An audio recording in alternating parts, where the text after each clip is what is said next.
Hello, everyone, and welcome to Fonecallz. We have a three-way call today, another three-way, with our very good friend Donut. Hi, Hey, Donut. hey guys, how y'all doing? Good. Good. How are How are you? you?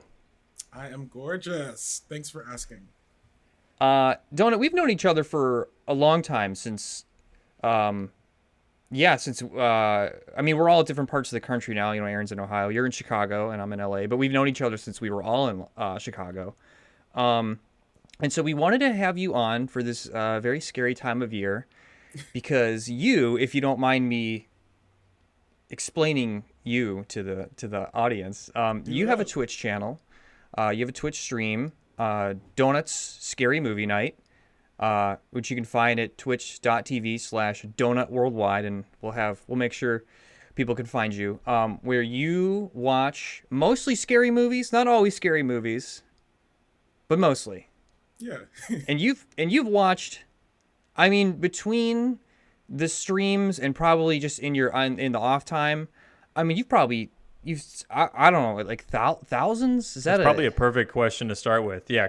How about in your own words, can you explain your Twitch and like what you do and like how many films you've watched over the years? So I'm just like a super horror obsessed type of person. I've always been obsessed with horror ever since I saw my first scary movie, which was Halloween H2O when I was a kid. Me and my brother geeked over it for days. And cut to like 20 years later, the pandemic started, and the panini, I don't know if you can say that anymore, but the pandemic started, and everybody was just kind of very chaotic, a lot of chaotic energy. And I'm an artist at my core, so I was like, what can I do right now that will be fun for me, that would engage an audience? And so I just started watching. I watched Scream on Facebook Live, and I just watched it, and people were watching me watch it, and I was like, okay, cool, party. And that led to me being on Twitch now. We are, what is this? Tonight's episode will be the 637th episode of Donut Scary that's Movie Night. I've done it every single day. And yeah, I've watched probably just on the show, at least close to 1,300 films. and that's That's amazing. Yeah. yeah, that there's, that there's even that many movies. You Yeah, think there right. wouldn't be that many?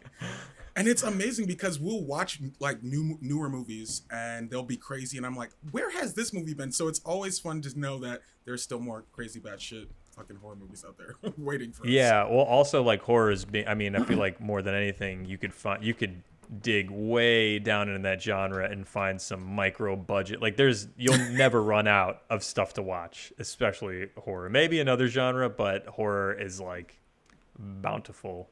Um, Where now do you like having seen that many films? Is it hard to find new stuff? Like, do you have to like kind of? Is it hard to find like new interesting things? No, not at all, really. Well, not for me because I'm like a nerd. Like I am obsessed with this shit. So have you ever been to Walmart and you've seen somebody like digging into that $3 movie bin, going all the way to the bottom, trying to scrape the surface? That's me. I'm doing that every single day. So for me, it's not hard to find these movies, and a lot of times they find me, especially now with my horror circles.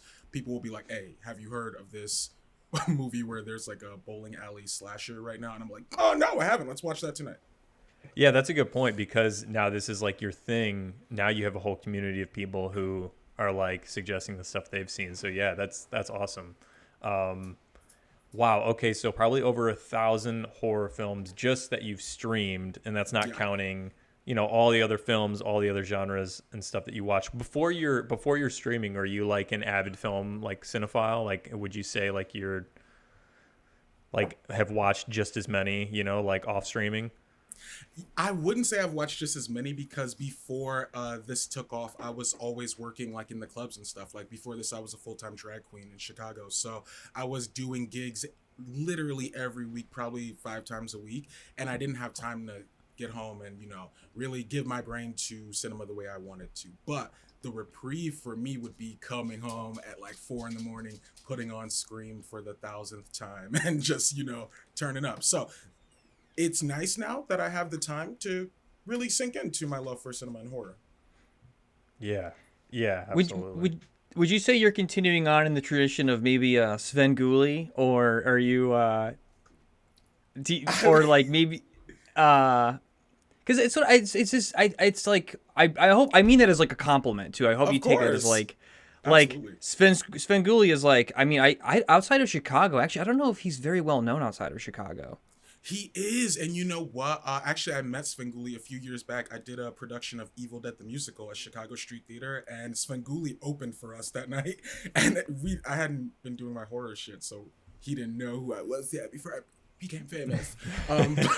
But he was really sweet, actually, and it was amazing to meet a staple of, like you said, Chicago horror community. But he is kind of like a national treasure. I would liken myself more so to an Elvira though. Like Okay, yeah, Elvira is she gives you that campy horror vibe. She's there to have a good time and a little more say sex. glamorous than Svengoolie. A lot more glamorous than Um, did you also watch Mystery Science Theater I did, 3000? yes. Because I was just thinking about like just trying to like comparing and like what's this like, what's that like, and you know, uh, do you know other people on Twitch who do what you do? Like I'm sure there are, but like specifically horror or like as frequently. I feel like I don't know. Like I don't know. Is there a big like community of streamers that do what you do on Twitch? I'm not gonna be ignorant and assume that I'm the only one doing this, but I know what I bring to what I do, and that's completely unique. Like I give you a show. I'm there. I'm presenting a show. A lot of people sometimes will just like watch it, and they'll give you more reaction YouTube content. I'm there to give you that as well, but I am curating a horror experience for my audience, and it's invaluable because we really get in there. We talk about horror movies with each other. We celebrate horror. All the new horror that comes, you got to get through us first. You know what I mean? You got to impress us. And so, yeah, there are other people doing what I do. I believe people like Elvira, Vampira, Svengoolie laid the foundation for what I'm doing. I'm more in the lane of like a horror host, and I Yeah. love that for myself. I mean, I think it's great. Like I genuinely love just like watching the movie with you and like and even afterwards like the conversations you have with people like it provides like more insight and in-depth and especially someone who's like at this point it's like you got the pedigree, you've seen so many films, it's like your opinion to me is like very valuable on what you think about these films just because you've seen so many and you love it. It's like it's like a passion for you, so like I want everyone to watch a scary movie with Donut. I thank you. I appreciate you for that. A lot of people who are afraid of scary movies too will come and join the show because it takes the edge off of it a little bit too, you know? Yeah. Yeah, that's a good point. Um, Well, I had something I want to jump in with. So I wanted to go back to Donut's early years. So pre-stream, you had mentioned like your first film being H2O, your first scary film. I want to know like because horror is such like I would just say it's like such a strong genre. Like it's got like such a dedicated following. Like what drew you to it? Like what do you find in horror that you don't find in other films that you really like about it? That is actually a deep question. And I love that you asked that. For me, what I gravitate to horror for is I love slasher movies, and I love the setup of like a final girl and the villain and all that stuff. And I think I'm not trying to get too deep on here, but I think a lot of us who had interesting lives where we went through a lot, overcame a lot of adversity in life. At least for me, I find so much comfort in watching a badass bitch take her power back and stab Freddy Krueger in the fucking face or kick Michael Myers in the balls. Like I live for that shit. So I think that's what was my entry point into it. But now as an adult, I'm finding that mental health and horror, at least for me, really go together. It's like a safe scare. You can get in there, you can have a good time. You're on your couch. Yeah, you may see some thrilling shit. Yeah, you may see some shit that takes you out of your skin, but you're in the safety of like art. And I live for that. So as a little kid, I don't know. My first movie was Halloween H2O. And I think what really got me about that was like that part when Jamie Lee Curtis fucking kicks in the fucking axe glass box and she grabs the axe and she's like, Michael! She's about to fuck him up. I live for that. I love when people take their power back and fuck up the system. So that's why I love horror. As someone who loves horror but has clearly not seen like a just a smidge of like the amount that you have seen. Oh, stop. I do truly, because I was looking on your Letterboxd, by the way. If anybody's curious, I think that's a great resource if you Yeah. check out Donut Worldwide on Letterboxd, because you have all your seasons from all your streams, everything. I didn't see, do you write reviews, or is it just what you've watched? So I do write reviews sometimes, but the truth is I smoke a lot of weed while I do these shows. So at the end of the stream, sometimes I'll pass out on the couch. Sometimes I'll go walk my dog and we'll, stay at the park for a little bit longer and I won't log in those reviews. But yeah, I'm going to do a better job of that. But you can find me on Letterboxd, Donut Worldwide, like Aaron said. And if you're looking for horror recommendations, at least, like, fuck me, there's a good list over there. Yeah, well, that was going to be my next question was like, I mean, there's so much. Like, I'm just looking through your season 6 right now already this year. I mean, there's like so much that I want to see that I haven't yet. Men, Fresh, I really want to see. And it's actually nice too, because like this is just stuff that you have seen this season. It doesn't necessarily, it's stuff that's just been out this year, but you do have a lot of new releases, obviously. But it's like, do you have a curating like process? Like Vinny kind of said, how do you decide what your next one is going to be? Like how planned back is it, I guess? So I have it's crazy. My notebook's right over there. I should have grabbed it, but I have a really thick list of all the movies I want to see, and I will update it as movies come out. But really, I just go off of what I want. I'm like, I want to watch something fucked up tonight, so let's watch Martyrs from 2008. Which, do not watch that movie. Do not watch that movie at all. I'm telling you right now. Say it again. Which movie? What is it called? Martyrs from 2008. Okay. Martyrs. Don't do it to yourself. I got it really quick. Have you seen? I haven't seen. Have you seen a Serbian film? That's the one that people want me to watch, and I'm like, I don't know about that yet. Have you guys? No, I have because not, but Vinny has brought it up before. I'm just curious now. Like, it's been talked about enough, and I'm like, huh. there are some movies, and I'm curious. Like watching horror, like I feel like when I was younger, like like looking out for shocking stuff was like cool. Like you wanted to, like you went on like gross websites and like, I mean, gosh, that beheading video. Remember that, like that everyone was watching, and it's like I didn't watch that one, but still, like, you kind of like go out of your way when you're younger to like want to see shocking things. And as we get older, I think coupled with getting older and also just having more access to like awful stuff that happens, like I don't really want to watch like truly awful stuff. And I'm just wondering like your take on that. Like what is like the limit for you? And I suppose a Serbian film might be that. Well, I don't know if it's the limit for me because I haven't seen it. I also like a lot of these movies. I'm never scared to watch any of these movies personally because it's on a TV screen. And for me, I went through a lot of real life horrifying things that a movie's not really going to take me out of my pocket too much. But I will say there's a limit for sure. When it comes to horror, I appreciate films that employ like, really amazing practical effects, or where you can appreciate the artistry and like the gore or something like that. Even if it is going over the line, you can go over the line, but do not sacrifice that story. Do not waste my time for an hour and 30 minutes and let it be for something, because a lot of the violence you find in horror movies surprisingly isn't like trying to hurt you as a viewer. But some movies have that spirit where it's like a Martyrs, okay?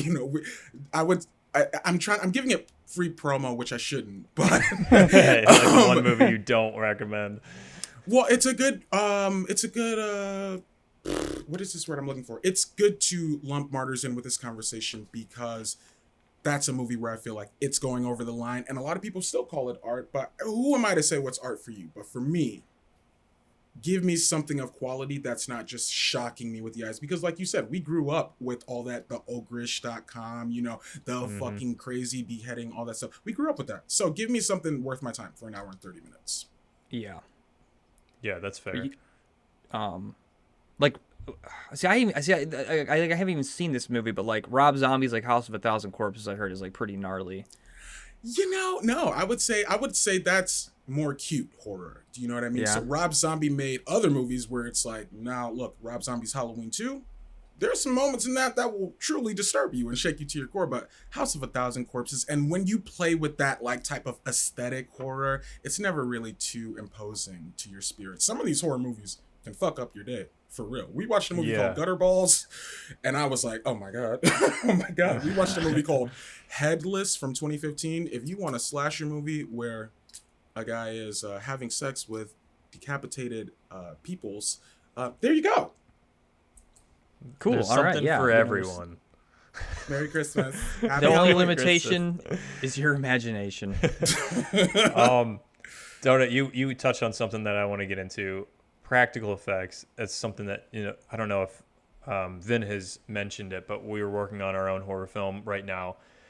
And what stands out is that we want, to employ as many practical effects in it as possible, be it, Yes. the effects, the makeup, the creatures and the characters. And to us, it's just like I think, because I've been trying to think like, okay, why is it so important? One, I think it's because like we predate most good CGI, like our viewership, like all the stuff that I grew up on, like Hellraiser and stuff like a lot of that you're seeing them like test the limits of, like physical, practical gore and whatnot. So I want your opinion on like why that's special to you, like why it matters, what films do it well. Like, what do you think? Ooh, okay. I love that question. That's fun. For me, practical effects and the use of them in film, it shows like an attention. It shows that this was made by somebody who appreciates horror, because there's a foundation. Anybody can make a horror movie. I feel like horror is the most accessible genre for filmmakers and for audience members. It invokes a visceral, experience in your mind, and that seemingly can be easy to do. Why I love practical effects is because you can't beat, like, okay, look, shining example, The Thing, John Carpenter's The Thing from the 80s, okay? Let's look at the remake of The Thing from 2011. And you Okay, tell me. I'm sorry to interrupt. Vinny and I have a document of questions open, like just between us, that we wanted to ask. I put that example as this. I said CGI versus practical effects, The Thing 82 versus The Thing 2011. So it's so funny you brought so that up. bad. I love that we're on man. the same page with that. So did you like The Thing remake or did you hate it? I actually didn't see all of it, but I watched big chunks of it. And like, for instance, like when the CGI monster is like on the ground and the head and like all that. And you're right. It's like, I don't know what it is. I think that it's like when you're watching something that's CGI and you can tell blatantly, this is for me. Yeah. If you can tell blatantly that it's CGI, then automatically that monster is no longer in the room anymore. Period.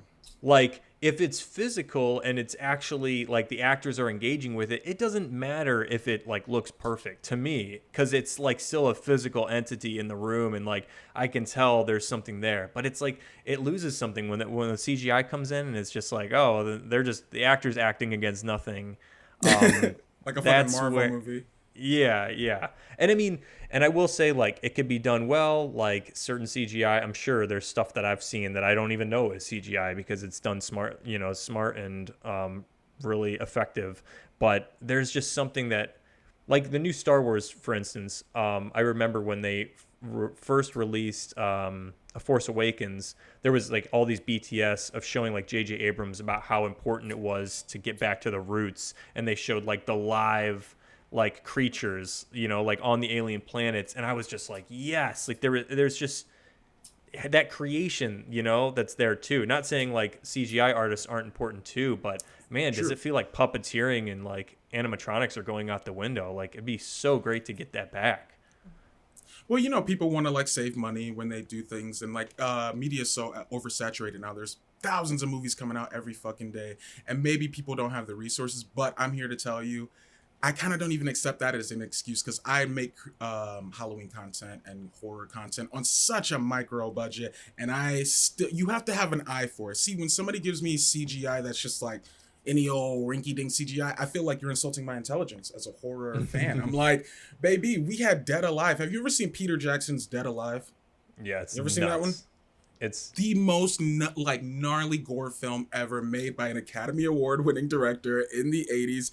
And if you want to talk about practical effects, that's the movie I would send you to. Dead Alive. Yeah. For sure. Yeah. That movie is great. It's a great example. They just went balls to the wall with Absolutely. Absolutely crazy. Yeah. What was that other one he did where it was like, I don't think this is the same movie, but it was like, and I actually might have watched it on your stream, don't it? It was one with like the pig people. The And it pig. was like, they were Is like that the Meet eight. the Feebles?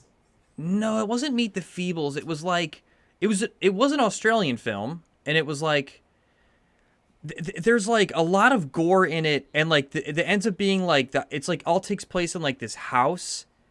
And there's like, I mean, I guess I'll ruin the film because it's Yeah, whatever. go for it. It's a UFO. At the end, the house takes off. It's a UFO.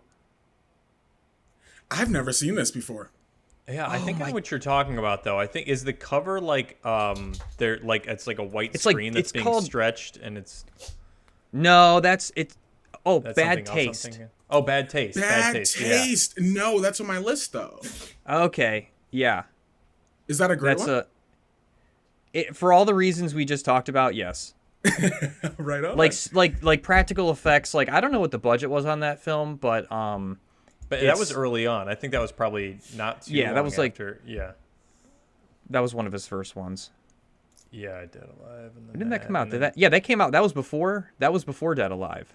Oh, okay. Really? Okay. Yeah, Bad Taste. That might have been one of his earliest that like put him Yeah. on the map.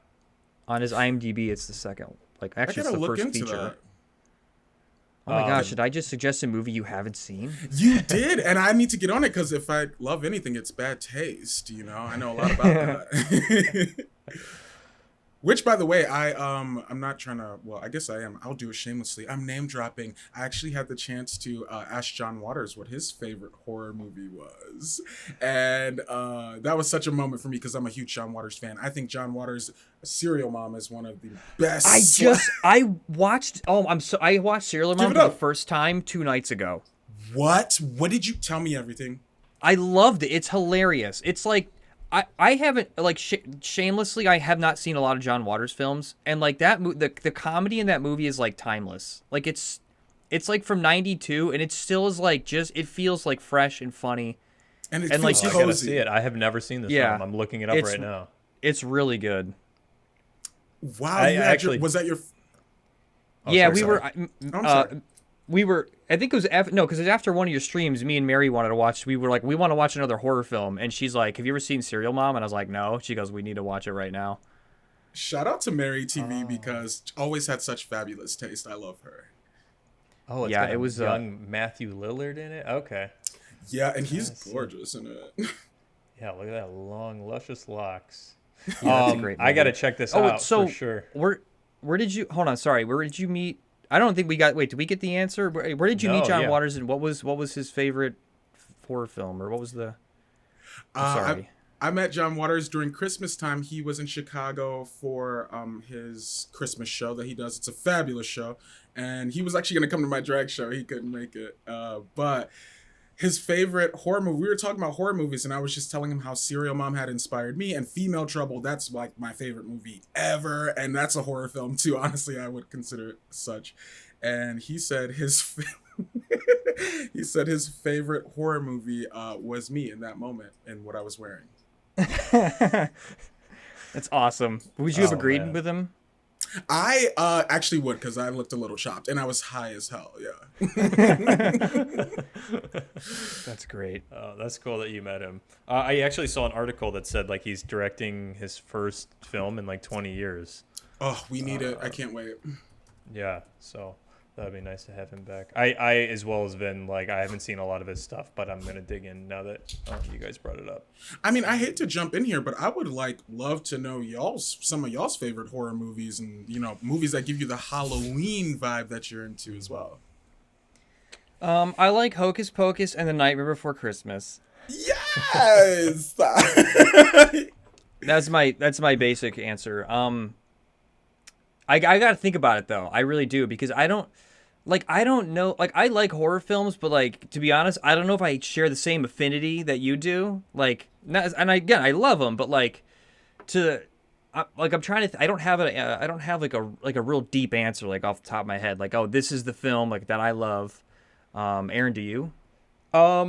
Certain ones come to mind. I actually pulled up my Letterbox just to make it easier because sometimes on the spot it's so freaking hard, but Letterbox kind of makes it amazing if you really track all your stuff. I would say one of my the older films that I love is Suspiria. I just think Ooh. that I loved it. I don't know. I love the aesthetic. I love everything about it. Anything John Carpenter, The Thing, like you had mentioned, Yes. holds a very big place in my heart. Um, Army of Darkness, Yeah. 28 Days Later. That might be one of my favorites. Like not just horrors, but that's up there for films as well. Danny Boyle ate with that, huh?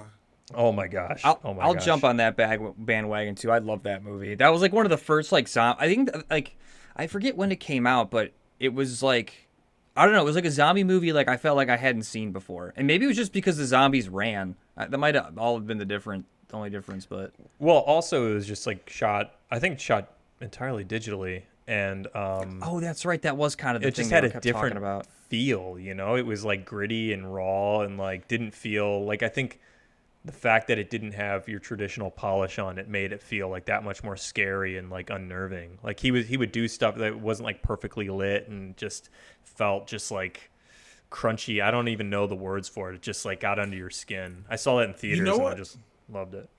What really got to me about that film, and it's something you just said, the energy of that movie. In the zombie films, you are always like noticing a horde of zombies coming your way. For 28 Days Later, the isolation that was presented in that movie was fucking terrifying to me. Like when he wakes up and the city's just empty. Until he Yeah. goes, you know what I mean? Stuff like that. When you flip it a little bit, and you like Missy Elliott says, when you put your thing down, flip it and reverse it, it really gives like, and I think the sequel 28 weeks later, oh my god, that is, I think it's almost a little bit better. Really? I haven't seen it in so long. I remember not liking it as much, but I also haven't seen it since high school, so I got to revisit it.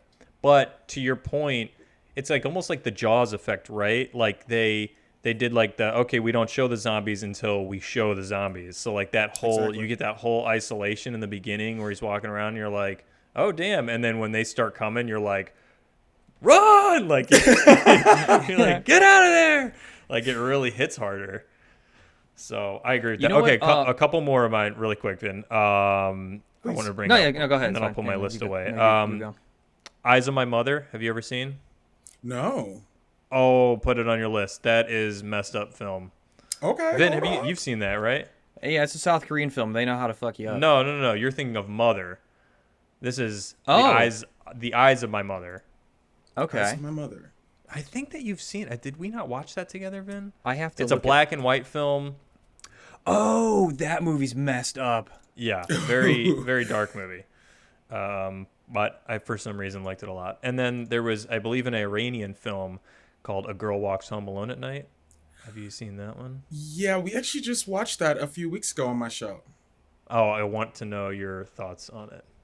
I bad. absolutely hated it. Did you? Yeah, I did. And I'm not shy telling my opinion. Like, when we do these movies, I give every movie space in my heart for it to be fabulous.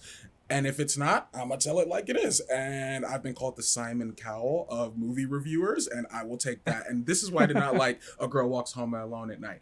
Great premise. You can't give me a skateboarding vampire queen in a hijab and then let the movie go to shit. I think some of the kills were cute, but it was boring. That's the cardinal I agree. sin. If you bore me, I'm like, but not to say that my opinion is to be all that ends all. I love hearing people love movies that I didn't like because we jump into a conversation about horror, and that's where I want to be. Yeah, absolutely. Also, you got to wear that like a badge of honor. I respect people that like you just straight up don't like films because like you've seen enough. Like you have to know yourself to be like okay with, hey, I didn't like this one, like, or I love this. It's like just that's very respectable. So I mean, I totally get hear that. offended. I'm like, I'm young, I'm hot, and I'm sitting down watching your 2 hour long movie. At least make it good. I'm too hot for this. I feel like you. Well, Aaron, did you have other films? No, that was really it. I just want to bring up those couple.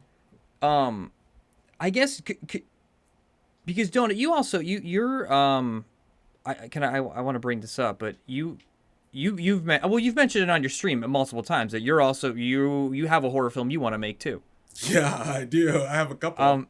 And so I'm just curious, like, could you like put of all the horror films you've seen, is there like a checklist that's like what makes a good horror film versus not, because the one I saw with you recently was Deadstream on Shudder, and you gave it a 0 out of 5. I did. But also watching you watch it, it's like there's moments that it's like, oh, like it seems like you're enjoying this film, like it's giving. There's moments where you're reacting to it, but also you come away with a 0 out of 5. So I'm just curious, like maybe I don't know, do you have like a list of like mortal sins that like horror films can make, or like I don't know. I do. It's not like a formal list, but it's in my heart and it's in my brain. For me, the worst thing any movie can do, the worst thing any person, anything can do in this lifetime is be boring. This world is so magical and wonderful. If I'm sitting down for 2 hours and you bore me for more than 10 minutes, I'm looking at you a little crazy because I'm like, I welcomed you into my home, young lady. But for me, I don't know. You don't really have to appease me by doing everything that I want. Just give me a fabulous story, take me on a ride, and let it be about something at the end. You know what I mean? Like, if it just kind of falls flat and it's just kind of like for Deadstream, I want to say shout out to the people who made Deadstream. They're independent people. I don't want to like drag them too much, but why that movie didn't connect with me is it just felt like they was playing around and not trying to invest in the story. Like, we're watching your movie. It's cool if this is a passion project for you guys. Cool. Do that and screen it at your house. Don't put it out like it's something for us to enjoy when we can't latch onto it. You know, it's just a guy screaming for 2 hours. It's just like, what? You can watch Deadstream on Shudder right now. So go and check out Deadstream. Please go watch it. Tell me what you think. Vin, did you come up with any favorites of your own? Well, you know, I thought of The Ring has a special place in my heart because when I was younger when I saw it, when it came out, we were all younger. But there was something about, like, Aaron, I've explained this to you at a time, I think. The day after I saw that film, it was like in the fall, and I was home alone, and it was like the trees were dying, and there was just like, it was an overcast day, and I felt depressed. And it was because of that movie. I just felt like I felt like that little girl in that well. Oh my God. I was just in my home by myself. It was bleak outside, and like it was like beyond boredom. I felt it was like boredom and dread and sadness all mixed together. And I know it was some lingering effect from that film that I had just never felt that way up until that point, and even since. I haven't seen many films where, like, the day after I felt that way. And I think it was a mixture of, like, I think planets aligned, where it was like, it was the time of year. I was like by myself. I was like probably a little hormonal, and like, I don't know. I felt so strange. Yeah, I guess that's the power of horror movies, is they can stick with you like that. The one that I didn't mention, Donut and I, before we started recording, before you jumped on, we were talking about our previous episode where we talked about our favorite films. And I realized that I never mentioned on that episode, one of my favorites in the film that I think got me into filmmaking was The Sixth Sense. Oh. It just... Yeah. I don't know what it was.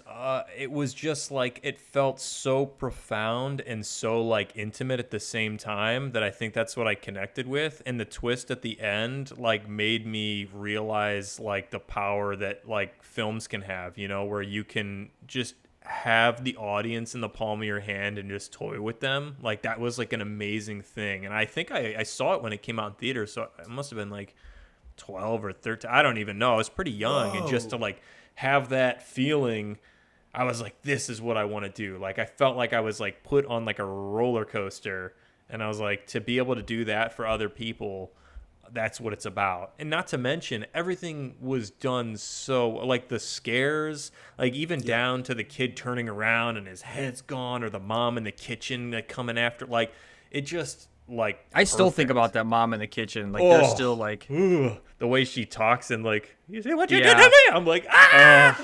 That movie gives me chills. blew my mind. I saw that recently. I saw that for the first time on my show, and nobody like blew it for me at the end, so I did not know. Wait, the it wasn't twist. even spoiled? No for you? one spoiled it for me. So Wow. there's a clip. There's actually a clip on my Twitch channel of me seeing the twist at the end, and I look so dumb because I'm like, wait, hold up.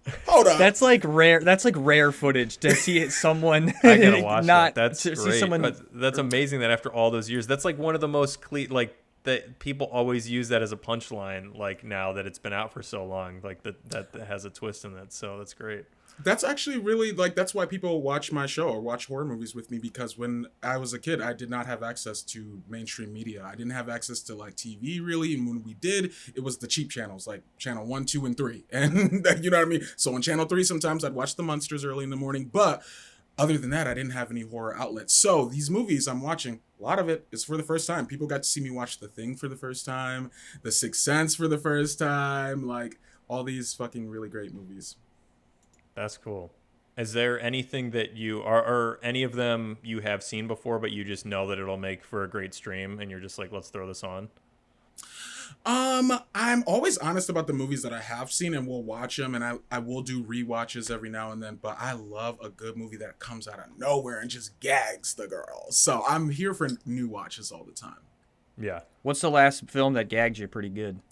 Oh my God. And it's great that we're talking. I'm glad you asked that, because it's a Halloween movie called The Guest from 2015 that was so surprising and great to me. I've heard so many things about that, and I haven't seen it yet, so I'll add it to my list for sure. Give it a try. It's like a horror action movie. That's one of the recent surprises, but we watched a movie called Hobo with a Shotgun that was absolutely crazy. We watched a movie called Assassination Nation made by Sam Levinson of Euphoria, and that movie was about, it's like Mean Girls and American Psycho. It's pretty cool. We watched Dang. The Howling 3. Have you ever heard of that? The Howling franchise? I remember the cover on the VHS in Blockbuster is, I can picture it. It's an older movie. Is it an older series? Yes, sir. Yeah, I can picture it. I used to like, my first fascination with horror, I will say, going to Blockbuster and just like looking at all like the macabre, like grotesque covers of the films. I loved doing that.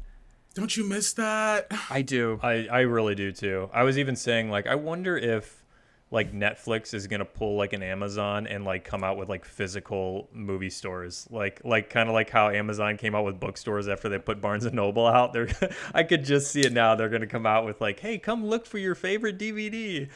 It's gonna be full circle. I heard an analogy. Someone said it's like Leatherface wearing somebody else's skin. Like they murdered the old bookstores and then are wearing their skin. Oh Well, my speaking God. of, like, Netflix just announced, like, I just saw a trailer for, they have a show about Blockbuster coming out. It's like about the last Blockbuster. It's either a It's show or a movie. And I was wild. like, they don't care. Like, they're just going for blood. I watched it. It's pretty amazing. And it's so sad, too. It tells you the story of how Blockbuster completely fucked everything up, because they really could have ate Netflix up. They were in the position to be Netflix before, but they didn't believe in Netflix enough to invest in it, and Netflix came and ate them up. Yeah. And we talked about it on a previous episode, but didn't they they had their own mailing service, right? That just, like, totally went to crap. Like, they didn't beat them to the punch. They did. I was actually a part of it because, I mean, you know, I was in high school. We went to college together, but I was in high school in like 2007, 2008 and all this stuff. I had video gallery, movie gallery, Hollywood Video, all that shit, Blockbuster. And they did have their own little like mail-in DVD services. They had their own online service as well before Netflix got big. But Blockbuster wasn't about their money. Yeah. I really think that there was like something special about going to a store and the film that you pick out, it's like, this is what I'm going to watch now. Like the digital streaming, there really are too many choices. There's too much opportunity to just click off and just turn on something else, you know, it like feeds into like our collective ADD that we're just like able to just, you know, jump around and like having the one or two that you get from the video store is like, this is it. Like there was something awesome about that I missed. What is, I feel like, because when you stream a film, I think you obviously know ahead of time, but if you're just kind of perusing, what is your guys' like average pick time? You know, where you're like, I don't know. Dude, Yeah. I'm not joking. I have sometimes never watched something. I go to watch something, I'll look for like 20 minutes and I'll be like, nothing interests me. This is just like a whole waste of time. Yeah, it is. And I just turn it off and do something else. Donut, do you ever have that issue? It's so stressful for me. My brain just can't do that. Like I can't sit up and just scroll through this. I don't know. I got life from doing that at the video rental store because you could pick it up. You could smell how crusty these DVDs was. You know what I mean? Like I like that, but I just don't engage with that. I'm very particular about what I do and how I enjoy films. I have a huge physical media collection and I just go to that. I don't fuck around with like, oh, let's see what's on Netflix. I hate it. But I will say that when we're watching these movies, I would say 9 times out of 10, I'm watching movies from my physical collection. I have a whole room in my house just for DVDs, and it's kind of excessive and crazy, but as you go on, they're taking some of your favorite movies off of these streamers, you know what I mean? So it's like, I'm glad I have mine at the crib. Yeah, you make a good point for all these news stories, Vin. I don't know if you've heard, but some companies will remove purchased media from your account. Like if you buy, like not rent, but if you purchase a video from Amazon, like the digital copy, they have the right to just remove it from your account. That's insane. Like because contracts with companies, that's illegal. That seems like that should be illegal. But these contracts with companies, it's like if they don't have the streaming or the purchase rights for it anymore, they can't sell it. It can't be in your library. It's just gone. So it makes a real strong case for physical media again because it's like scary. I mean, you could dump tons of money into like an online library. It's just another example of you will own nothing and be happy. Yeah, it truly is. Oh, it's awful. Which reminds me of Fight Club, and you guys were talking about Fight Club in your last video that I saw, and I have to say Fight Club, we watched that on the show. That's the first time I ever saw it, and I think that was one of the scariest horror films I watched on the channel because it just, towards the end, just turned into white boys terrorism, and I was like, oh my god, what the hell is this? That movie scared I was going to the shit out say, of me. wait, how is that horror? And then when you put it that way, I'm like, okay, yeah, I can see that. It's mad horror, I would say, and there's a lot of movies we've watched because you said we've watched other movies than horror on my show before. We have, but a lot of those movies I would consider horror. Like we watched Titanic for the first time, and that movie scared the shit out of me. I was actually so I was gonna point that out because I got your season 6 up right now, and I was like, Encanto's on here. What else? Sister Act. I'm like, I don't remember Sister Act being a horror. So, okay, so you throw some in there every once in a while. Well, I don't do it. Well, so I have this event on my channel called Sprinklepalooza. My name's Donut. So the people who watch my show, my friends, they're called the Sprinkles, and we do this event called Sprinklepalooza where they can donate money and we will watch a movie that they choose. Sometimes it can be really great. You know, sometimes we'll watch a movie like Sister Act, and sometimes we'll watch something like Blue Velvet, and it'll ruin my day. Good to know. Yeah, I gotta rewatch that. It's been a minute since I've seen Blue Velvet. Oh, it's so bad. Are you a David Lynch fan? Until he does something good, no. Oh man, I have some friends that would consider that a very hot take. I'm not a diehard Lynch fan, but I think he's thrilling for suburban white kids. He's thrilling for the suburban white kids. I think you're right. I don't know. I think I think you're onto something. Okay, well, hold on. Before I lose this thought, I realized that the one question I want to ask you, having seen so many horror films on it, we didn't talk about your favorites. So if it's even possible to parse out from your immense category, your immense list. Aaron, did you see my rapid fire questions here on the thing? Yeah, we can get to those. I kind of have like sub. Yeah, if you can, and again, I know sometimes when you being such a fan, it's like maybe I don't know if it's hard for you to say this is my favorite because like you don't want to be like held to something. But if you can, and then I kind of have like sub superlatives that I want to ask you. Ooh, ask away. Let's start with favorites. Okay, so my absolute favorites, I'm just gonna run some down for you. I love like femme badass horror and femme monsters. Jennifer's Body from 2009, absolute classic, one of my favorites. Love that movie to the death of me. Slumber Party Massacre, one of the sleaziest, cheesiest like horror movie slashers from the 80s. Totally gives you everything you need for a Friday night. I love Serial Mom, like we talked about, Dead Alive. There's a Greg Araki film that may not be considered horror, but it's definitely giving you apocalyptic horror vibes. It's called Nowhere. That's a great one. Superstar studded cast. Y'all would love that. Also, too, let me bless you with the gem that is Frankenhooker. Frankenhooker is the mother I never had. It's the sister I always wanted. That movie is just everything to me. I love Frankenhooker so much. But yeah, I have so many favorites. My very first scary movie was Halloween H2O. Obviously, Michael Myers and the Halloween movies are my absolute favorites. But then again, I'm a kid from Scream. Like, I love the Scream movies as well, except the fifth one. The fifth one sucks.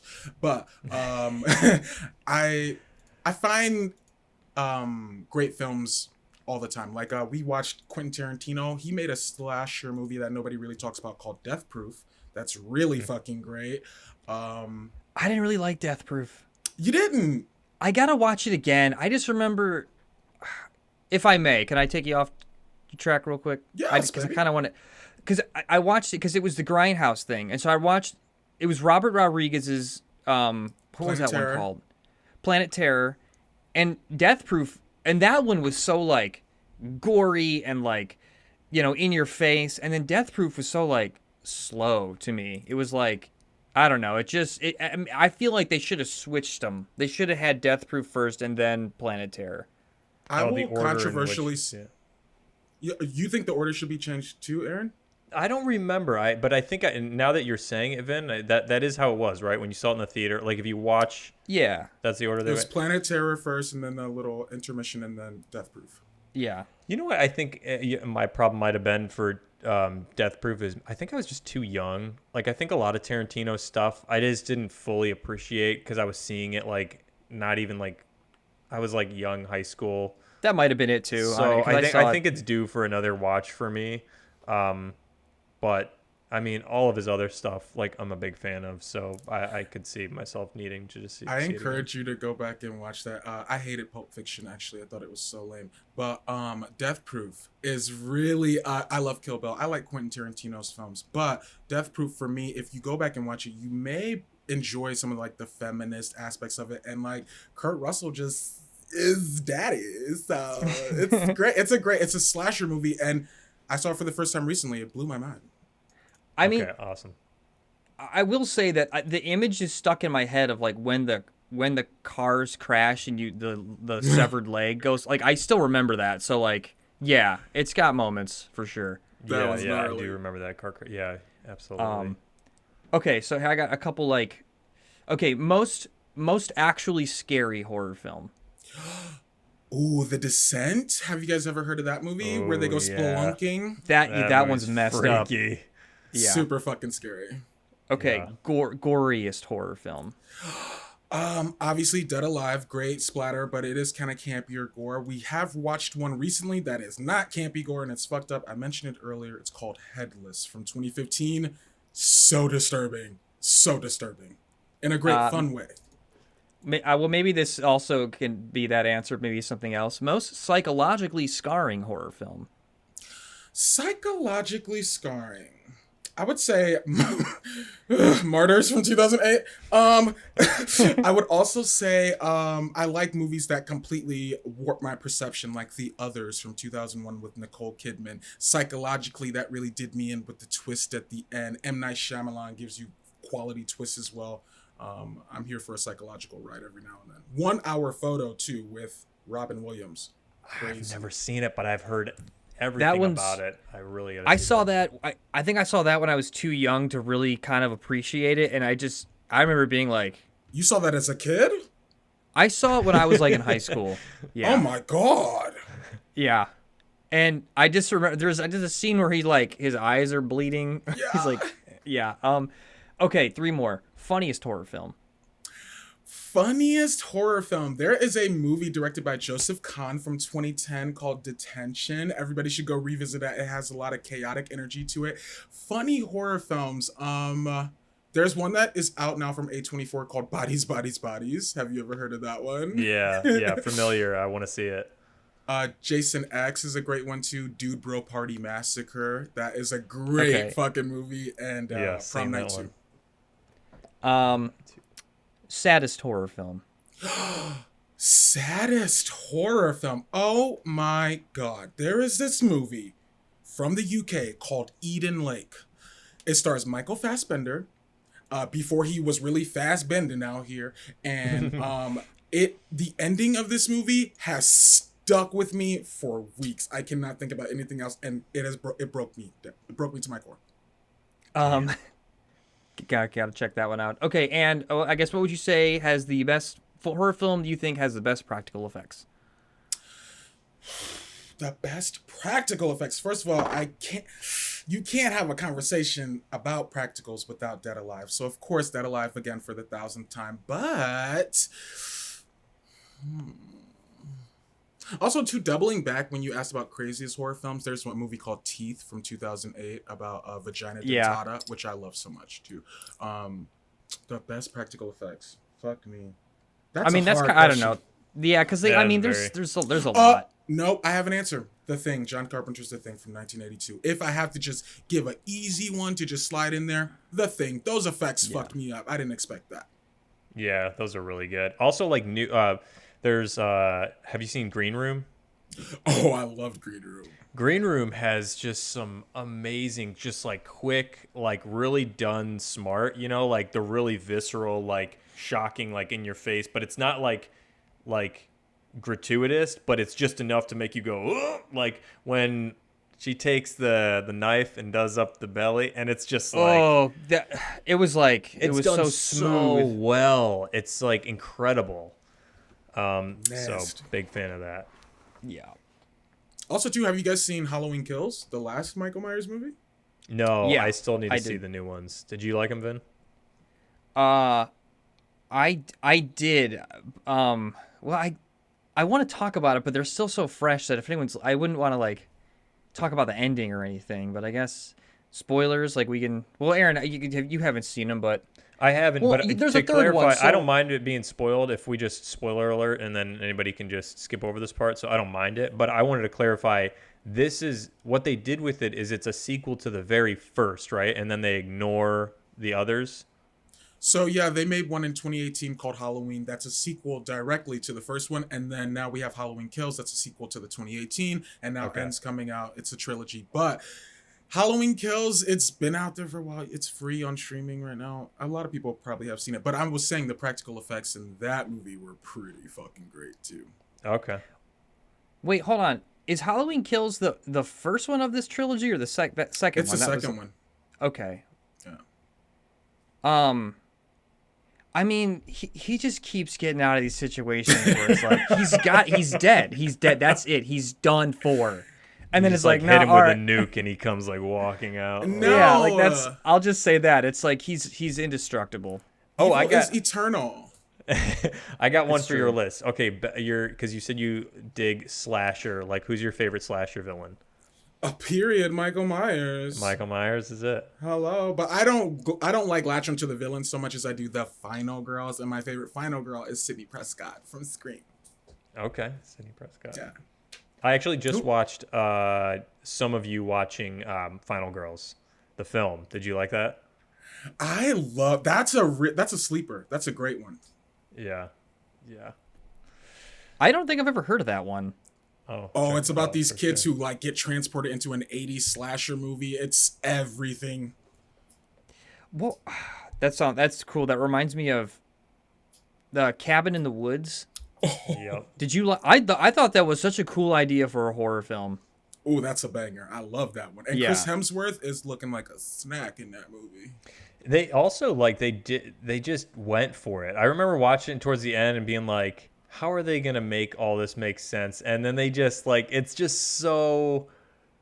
it's cool. Like the idea, it's just so cool. But they pulled it off so well. But yeah, like it really, when you have like an idea that's that elevated, like you can just have fun with it all the way down. Like you can really toy with the audience. Sigourney. All right, Donut. I feel like I already know your answer to this, and this is kind of a. I wish I had more time to think this out. But who wins in a cage match? All right, we got. All right, we got Jason, Freddy, Chucky, Michael, Pinhead, Samara, Reagan, and a killer clown.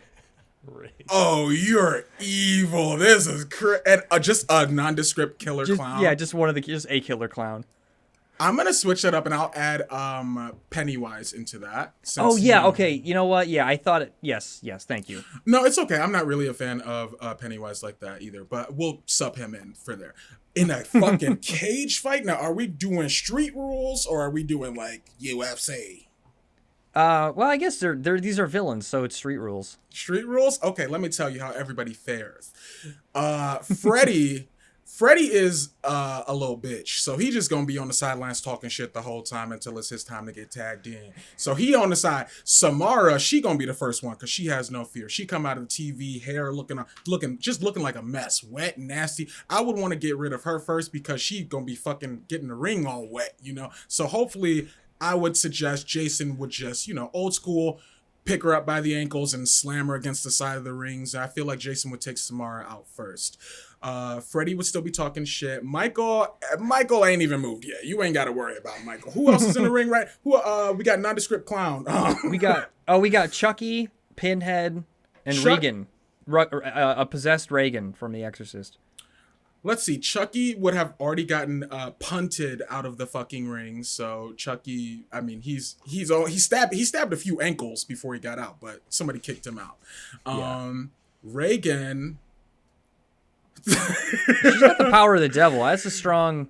Yeah, she's strong. I think she might actually fare a little bit better than a couple of the others. But I would say Reagan would be vomiting up green slime all over Freddy. And Freddy is like, bitch, I just got this sweater, ho. What the fuck? Let's see. I don't think Reagan would last that long, though, because, I mean, of course you got the devil on your side, but you're just a little girl. Jason is gonna fucking, stomp a mud hole through that bitch. But I will tell you the ultimate victor. Michael fucking Myers, the quiet killer. He's like the wind. He's everywhere. You looking over here, Michael over here. He got you in the neck. So Jason, I think it would come down to Jason and Michael. And honestly, I would just like to see them fuck. I don't want them to fight. Don't fight, boys. That's a great ending. It's only them two left. That's a twist. It's like that is actually exactly out of Bruno. There's enough of me to go around. So that's great. Did you say Bruno? Yeah, the ending of Bruno. Or remember, he has the falling out with, isn't it his assistant? Have you seen it? No, I haven't. But someone recommended that to me. Oh Jesus! I hope I didn't ruin it. Okay, well, it's not that big of a twist, but it's a great scene. Well, do you care if I say it? Not at all. Go for it. Okay, so the premise. Sacha Baron Cohen plays Bruno. He's gay, yeah. Yeah, and he has I think it's just his personal assistant, but they find he decides he's gonna have a cage match. He goes on this straight persona called Straight Dave, and he goes and has a cage match. I think in the heart of Texas or some really big red country and then his personal assistant, or I might be getting that wrong, shows up. And then they have a makeout session in the middle of the ring, they love each other. But it's also in it. Is it in a cage? It's enclosed, but the whole audience, the whole time, by the way, are expecting some brutal match, and then they just start getting on each other, and the crowd loses their mind, and they're all throwing stuff at him. It's pretty great scene. That sounds like my Sweet 16 party I had. Yeah, that's a good one. So, I know you said your favorite final girl. Who was it again? I'm sorry. Sydney Prescott, the OG Triple OG. Sydney Prescott. Okay, if there was if you had to put a bunch of final girls together, and I'm sorry, I didn't have a list ready, but do you have a similar cage match scenario where there's one final girl who could outlast them all? Who's outlasting all the other final girls? It sounds like it'd have to be Sydney, right? In the Ring, it's going to be Sidney Prescott from Scream. It's going to be Laurie Strode from Halloween. It's going to be Ellen Ripley from Alien. And it's going to be Nancy Thompson from Nightmare on Elm Street. I wouldn't put in any of the Friday the 13th people. They are interchangeable. Jason always fucks them up. But I would say Ellen Ripley, absolutely stunning. Sigourney Weaver from Alien. You cannot fuck with this bitch. She's one of the baddest bitches of all time. So good. But I don't think Earth is her stomping ground. So I would say... Yeah, put it on a spaceship. It's different, but... Yeah. Right? And She needs a big mech suit. And she has to bring the orange tabby cat too with her if she really wants to get down. But I would say Nancy from Nightmare on Elm Street, this bitch, she gonna be tired. She's been trying to stay up all night so Freddy ain't in her dream. She's gonna be a non-factor. It's gonna come down to Sidney Prescott and Laurie Strode. And now all the little horror purists, all the little horror little bitch boys are always pitting these two bad bitches against each other. And let me tell you, there actually will be a winner. And it'll be Sidney Prescott. Because she's going to cock that fucking gun, pout them lips, and be like, not in my movie, bitch. She controls the narrative. Laurie Strode, she's cute. I'm surprised. I'm surprised to hear that, but also I feel like I don't have as a deep understanding of these characters as you do. No, it's not just you. A lot of people think that's a controversial opinion because Laurie Strode, Halloween is the blueprint. It's what we all think of every year. I just got to tell it like it is, though. You say Sidney Prescott controls the narrative. Is that like are you speaking to a larger point about the film that maybe people miss? Absolutely. Well, I mean, I think it's all there though, because the whole purpose of Scream is like deconstructing horror films and like the legacy of them and the rules and all this stuff. What Sidney Prescott does is you're not supposed to fuck in a horror movie. Sidney gets laid and she still survives. You're not supposed to drink in a horror movie. Sidney get a little drunk at this party and she survives. How she subverts expectations, how she rewrites and controls the narrative is by taking her power back from the killer at the end. Everything is hopeless. She's got a knife to her fucking throat. She's got a gun to her face. She grabs that gun, she cocks it, and she says, not in my movie. And that's in the OG Scream. She's a final girl unlike anyone else. She's unmatched. That's a great take. I never thought of it that way. Yeah. Laurie Strode is always just running from Michael. She's a final girl. She's the blueprint. But if you want a final queen, it's Sidney. Come on. Nice. That's Okay, but then Sidney Prescott versus Michael. Now, look, that is my dream. I would love to see that movie.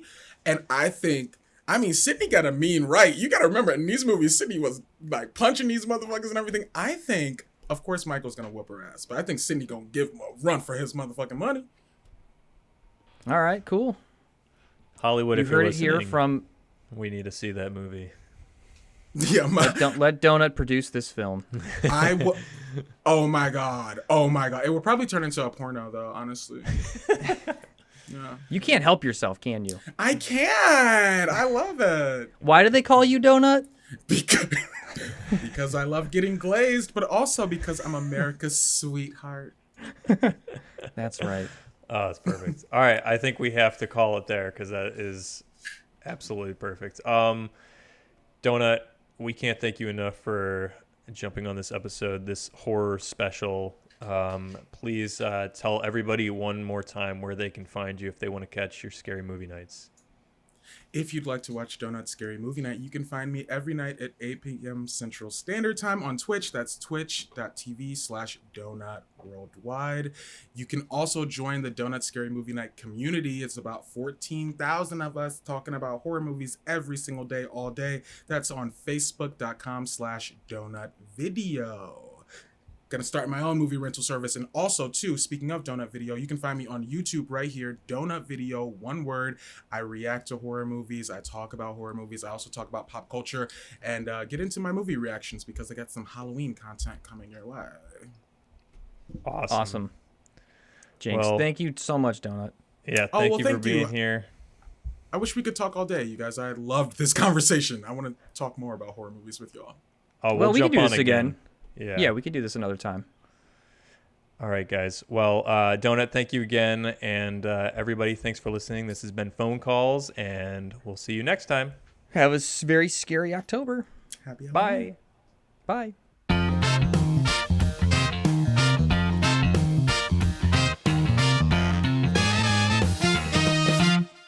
It's Phone Calls.